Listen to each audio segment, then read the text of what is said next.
Bonjour et bienvenue au Club de lecture d'un océan à l'autre. Mon nom est Xavier Lord-Giroux et j'ai le plaisir de m'entretenir aujourd'hui avec Marie-Jo Goni, la traductrice du roman paru en 2017 chez les éditions David, Le Lek d'Eva, écrit par Wubishe Grice en anglais, donc traduit. Marie-Jo Goni, donc née en France, elle a vécu en Algérie quelques années avant d'arriver au Canada en 1989 où elle a fait une maîtrise en traduction littéraire à l'Université de Montréal. Elle a été traductrice professionnelle, non pas dans le milieu littéraire, mais dans le milieu gouvernemental pendant la plupart de sa carrière. Et puis, c'est seulement depuis quelques années qu'elle se met ou qu'elle s'est remise à la traduction littéraire. Et Le Lek d'Eva, si je ne me trompe pas, c'est son premier livre traduit. On a le plaisir de la recevoir avec nous aujourd'hui. Bonjour, Marie-Jo. Bonjour. Alors, je ne me suis pas trompé. Le Lek d'Eva, c'est votre premier livre traduit, publié. Oui, publié, voilà. Donc, c'est paru en 2017, il y a quand même quelques années. Ça parle de quoi exactement le club, le Lek d'Eva? Si on a des lecteurs parmi les gens qui fréquentent notre club qui s'y intéressent, qu'est-ce qu'ils peuvent s'attendre de retrouver comme histoire dans ce livre? Alors, d'abord, il faut savoir que Wab-Gisha Grice, c'est un autochtone. Il est Anishinaabe. Et à l'époque, il était journaliste à la CBC. Et c'est comme ça, moi, que j'ai découvert le bouquin, parce que j'en ai entendu parler aux informations et j'ai découvert le livre. Et moi, personnellement, encore une fois, je venais d'ailleurs, donc quand je suis arrivée au Canada, j'ai pas forcément entendu parler des autochtones dès que je suis arrivée. C'est au fil des années que j'ai commencé à comprendre ce qui se passait. Et quand j'ai appris que le livre était paru, je me suis dit, je l'ai lu et je me suis dit, voilà, ça c'est exactement ce que je veux traduire. Parce que pour moi, traduire de la littérature, c'est presque un acte politique. Hein. C'est vraiment quelque. Je ne vais pas traduire quelque chose qui n'a pas de sens. Je vais traduire seulement un livre qui va me dire quelque chose. Et alors, le livre de Wab, justement, m'apprenait. Je découvrais en le lisant ce que ça signifiait être autochtone au Canada. Et donc l'histoire, c'est une histoire d'une jeune femme qui vit dans une réserve, qui est née dans une réserve et qui vient faire des études à Toronto. Et donc à Toronto, qui a une vie, qui a la vie qu'une jeune femme de son âge doit avoir. Elle fait la fête, elle étudie, je veux dire, elle rencontre des gens différents. Mais quand Wab décrit la vie qu'elle a à Toronto, il est capable de dire exactement tous les. On peut entendre tous les préjugés qu'il y a contre les autochtones. Et en même temps, il raconte l'histoire de la famille de cette jeune femme-là. Et là, on découvre ce qu'est la vie des autochtones sur des réserves. Et moi, j'ai trouvé que c'était. Alors, je raconte pas l'histoire parce que ça serait dommage, mais en plus c'est écrit dans une langue qui est très accessible pour tout le monde. Et puis Wab ne parle des émotions, des sentiments. Il parle des choses qui sont, à mon sens, importantes. Et, euh, et en plus, ça se passe à Ottawa. Donc, je veux dire, une partie se passe à Ottawa. Le poste de police, c'est à Ottawa. Donc, je passais devant tous les jours quand je travaillais. Donc, c'est vrai. J'étais comme dans un terrain connu en traduisant ça. Mhm. Euh, Encore une fois, on y reviendra sans doute, mais je pense que un livre écrit par un autochtone devrait être traduit par un autochtone francophone. Oui. Je vais me permettre de rajouter certains petits éléments que moi j'ai trouvé pertinents lorsqu'on parle du livre. Donc, Eva, c'est le personnage principal. Elle souhaite devenir avocate plus tard. Et c'est l'une des rares autochtones qui étudie à l'Université de Toronto, si je me souviens bien. Et Oui. puis, ce qui est particulier, c'est qu'elle est en résidence et ils l'ont mis avec la seule autre autochtone, Mélissa, à fréquenter le campus. Donc déjà, il y a comme une espèce de division qui se fait, qui tout de suite, je ne sais pas, nous fait nous demander est-ce que c'est bien qu'on les mette ensemble ou est-ce qu'on aurait dû les séparer pour mieux, je ne sais pas, les inclure ou les faire rencontrer d'autres gens. Et puis, il arrive une tragédie qu'on ne nommera pas, mais qui arrive assez tôt dans le roman quand même. Donc, là, donc, tout de suite, quand vous l'avez lu en anglais, vous saviez que vous vouliez traduire ce roman-là. Pourquoi? Comment est-ce qu'on sait, quand est-ce qu'on sait qu'on veut traduire un roman? Que c'est le bon. parce que je savais que je voulais le traduire absolument parce que je pensais que c'était nécessaire, que c'était vraiment nécessaire que cette histoire-là soit racontée en français pour que les francophones, mais pas seulement du Canada, pour que les francophones partout dans le monde aient accès justement à cette littérature-là. Pour moi, c'était essentiel. Il fallait le faire. D'ailleurs, quand je suis allée voir Wab, j'ai pris rendez-vous avec lui. Je lui ai dit, alors il m'a dit, OK, on boit un café ensemble. Et je lui ai dit, voilà, je veux traduire votre bouquin. Il me dit, oui, mais moi, j'ai pas d'argent. Je dis, vous inquiétez pas, je le ferai même gratuitement parce que je pense que c'est vraiment important que ça soit traduit. Ça s'est réglé autrement après, ce qui était sympa pour moi, mais je pensais que c'était vraiment nécessaire de traduire ce livre-là. Oui. On a parlé un peu plus tôt cette année dans le cadre du club de lecture avec Sonia Malaborza qui a traduit L'accoucheuse de Scotts Bay d'Annie McKay, qui était notamment finaliste pour le prix du gouverneur général en traduction. Et ce qu'elle nous disait par rapport au lien qu'elle avait avec l'autrice, bon, Annie McKay, c'était quelqu'un qui vendait des centaines de milliers d'exemplaires de livres. J'ai pas l'impression que c'est le cas du Lac d'Eva en anglais, peut-être que je me trompe, mais la relation que vous sembliez avoir avec l'auteur du livre, Wabeshe Grice, était plus, c'est une plus grande proximité. Il y avait un échange entre vous deux comme ça lors de votre travail de traduction? Ah oui, complètement. J'ai vraiment, j'ai entamé la traduction et puis comme on était dans la même ville, je veux dire, c'était facile de se rencontrer. Et puis j'ai noté les problèmes, les difficultés que j'avais, puis on s'est donné rendez-vous. Il est venu et j'ai énoncé chaque problème parce qu'il y avait des choses que je comprenais, mais j'étais pas sûre de vraiment parfaitement les comprendre. Donc, je lui demandais simplement de me dire la même chose en d'autres termes pour être sûre de traduire correctement. Oui, on était très, très proches et ça a été une vraie collaboration entre lui et moi. Mm-hmm. Et puis, par après, vous avez traduit un autre de ses romans, Midnight Sweat Lodge. Donc, vos deux romans traduits sont du même auteur. Pourquoi? Oui. Tout simplement parce que, encore une fois, j'ai passé toute ma vie à traduire des rapports totalement dépourvu d'intérêt. Et c'est seulement quand j'ai pris ma retraite que j'ai décidé que là, je vais revenir à la littérature. Parce que j'ai toujours beaucoup lu. La littérature a toujours a pris une grande part dans ma vie. Et je me suis dit, si je traduis après ma retraite, ça va seulement être de la littérature. Donc, je l'ai fait avec Wob. Et puis, j'ai trouvé ça extrêmement agréable. Maintenant, j'ai une idée plus précise de ce qui se passe au niveau des droits d'auteur et de droits de traduction et tout ça. C'est un milieu dans lequel je n'ai pas envie d'entrer, donc c'est fort probable que je ne traduirai plus parce que je suis trop vieille pour ça. J'ai d'autres choses à faire. Ah, donc c'est déjà terminé? Non, c'est parce que je l'ai fait et puis là, j'ai 70 ans maintenant, puis je pense que je devrais commencer à profiter de la vie parce que la traduction, c'est un vrai travail. Mais comme je vous disais, parce que je pense que les traducteurs autochtones, les écrivains autochtones devraient être traduits pas par des gens qui vivent en France et qui ne connaissent rien à la situation. Ça devrait être fait par des autochtones ici francophones. Et encore une fois, si quelqu'un avait besoin de mes services de réviseur, de professionnel, là, je les offrirais avec grand plaisir gratuitement. Mais traduire quelque chose, non, c'est un milieu qui ne m'intéresse pas. Il y a trop de compétition, ça ne m'intéresse pas. Ouais. On dirait aussi que, bon, j'ai l'impression qu'en deux temps, vous l'avez publié en 2017 et maintenant, le regard qu'on porte sur la traduction littéraire, c'est beaucoup politisé. Il y a des clivages importants qui existent.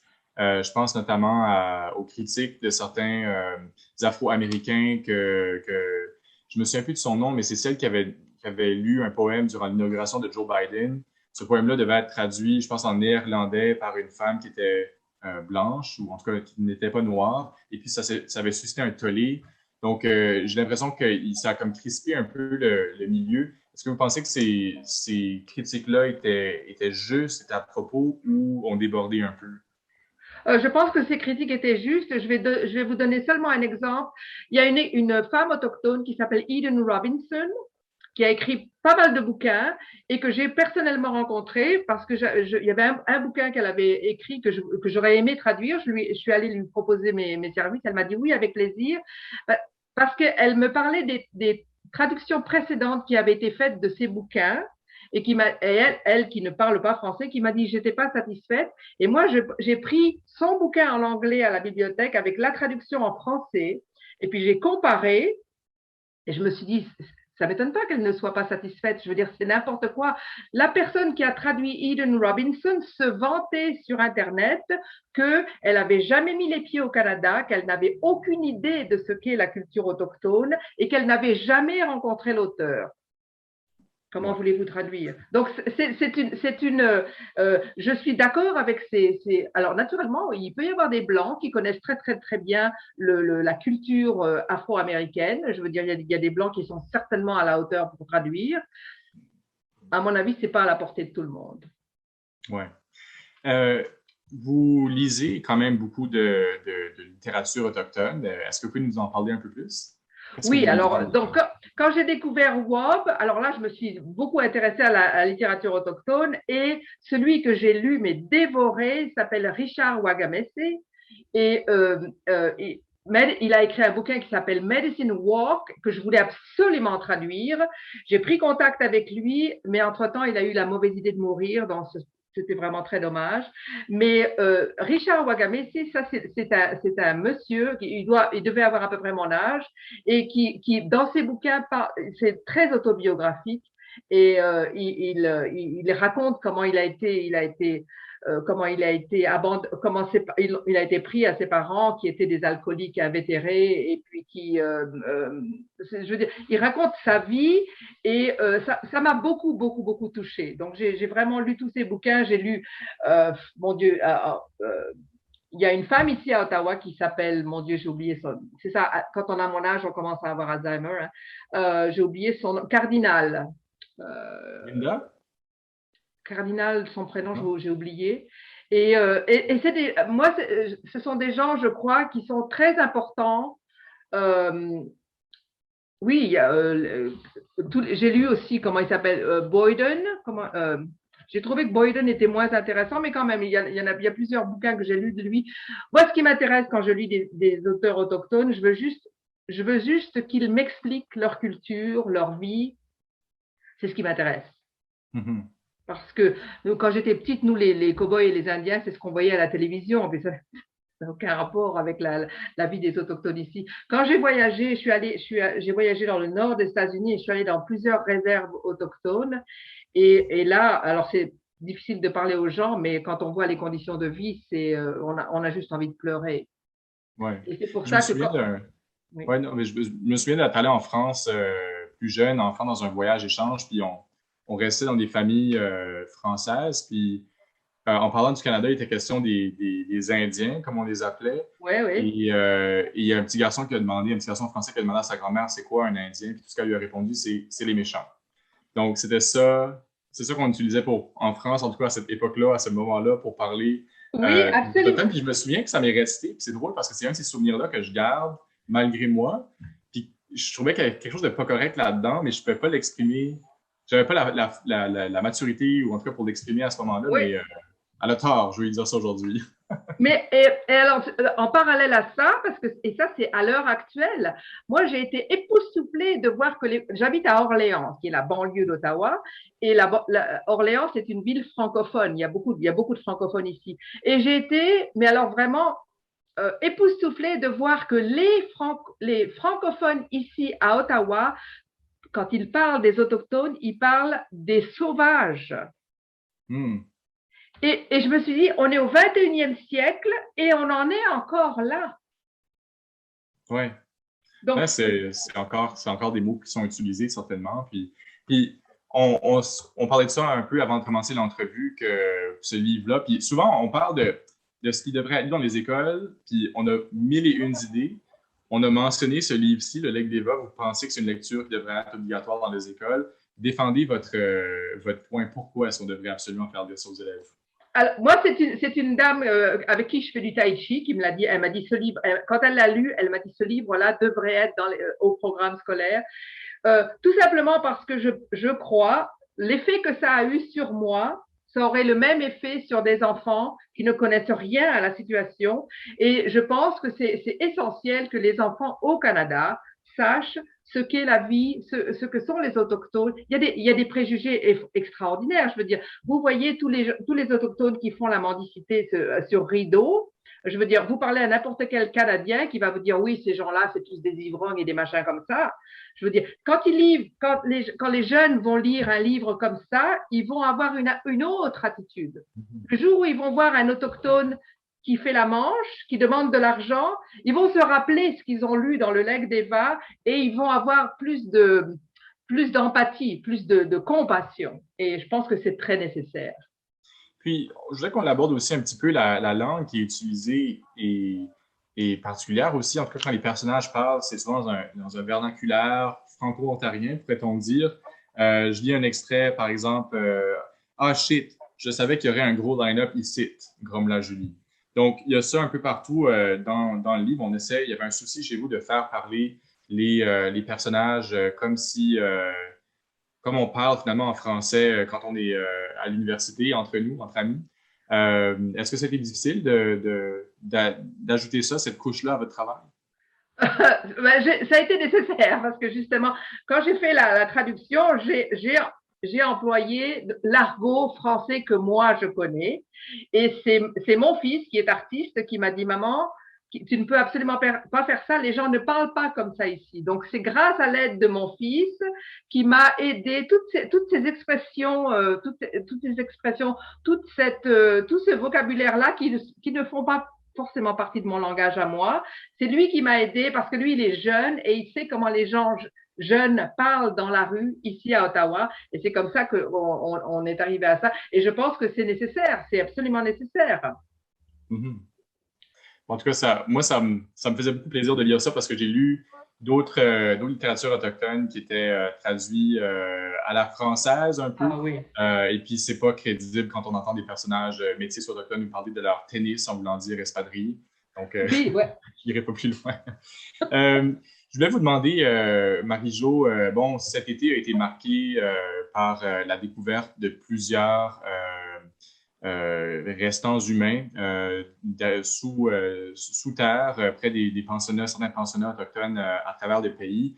Le début de l'été a été marqué par l'annulation de la fête du Canada dans plusieurs villes, un peu partout à travers le pays également. On a nommé une gouverneure générale inuit. Donc, il y a des choses qui se brassent. Comment est-ce que le livre fait écho à l'actualité, vous pensez, en ce moment? Oh, le livre fait complètement écho, je veux dire, même si on ne parle pas de ces choses-là dans le livre. En tout cas, les livres de Richard Wagamese, par exemple, font vraiment écho à tout ça. Moi, personnellement, en tant que personne, en tant qu'être humain, ce sont des choses qui m'ont totalement bouleversée, qui me bouleversent encore, qui ne m'ont pas étonnée du tout, parce que Wab avait soulevé ces questions-là. Ça ne m'a pas étonnée du tout, mais ça m'a profondément bouleversée. Et je pense que, bon, effectivement, nommer une gouverneure générale inuit, je trouve, en même temps, elle est le représentant de la reine. Idéologiquement, j'ai un peu un problème de ce côté-là. Mais si elle n'en a pas, je veux dire, tant mieux.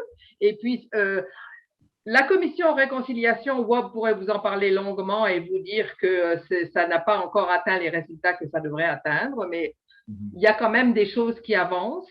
Et en tout cas, il y a j'ai quand même l'impression qu'il y a une prise de conscience au niveau de la population ici au Canada. Je crois personnellement, en tant qu'immigrante, que ce sont des choses qui touchent particulièrement les immigrants. Parce qu'ils y voient quelque chose de... Moi, j'ai vécu en Algérie, je suis allée vivre en Algérie, un pays qui a été colonisé par la France. Donc, j'ai vu, de mes yeux vus, les résultats de la colonisation. Et donc, les résultats de la colonisation en Algérie ou au Canada sont exactement les mêmes. Ce sont des traumatismes très, très graves que les gens vivent. Ouais.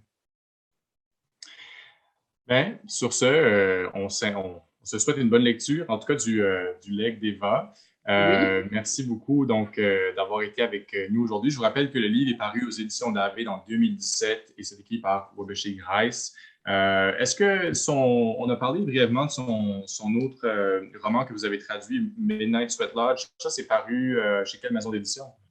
C'est pareil, c'est chez les éditions David. Éditions David. Donc, parfait. On a deux excellents romans à vous recommander chez les éditions David, mais on lit d'abord avec Deva ce mois-ci pour le club. On a soumis cette lecture à deux lecteurs experts, donc Catherine Lemire de la Nation Cri de la Saskatchewan et ainsi qu'un collaborateur régulier du RFC, Julien Charette, qui est dans la région d'Ottawa-Gatineau. On va en parler le 31 août prochain sur Zoom. C'est gratuit, donc je vous invite à vous joindre à nous pour l'occasion. Et puis, vous pourrez nous faire part de vos commentaires par écrit. Partagez avec nous vos impressions du livre. C'est complètement gratuit, comme je dis. Et il y aura probablement un lien pour s'inscrire à cet événement Zoom-là, pas très loin de cette case vidéo sur laquelle vous nous regardez présentement. Le Club de lecture d'un océan à l'autre est un projet signé par le Regroupement des éditeurs franco-canadiens. Vous pouvez trouver tous les livres que nous mettons au programme cette année sur le site de notre partenaire, la Bibliothèque des Amériques. Vous pouvez les louer gratuitement également. Nous remercions nos bailleurs de fonds, Patrimoine canadien, ainsi que le Conseil des arts du Canada et de l'Ontario. Et je vous invite à visiter notre page web refc.ca afin d'en savoir plus sur nos projets. Merci, Marie-Jo, et bonne lecture à tous. Merci.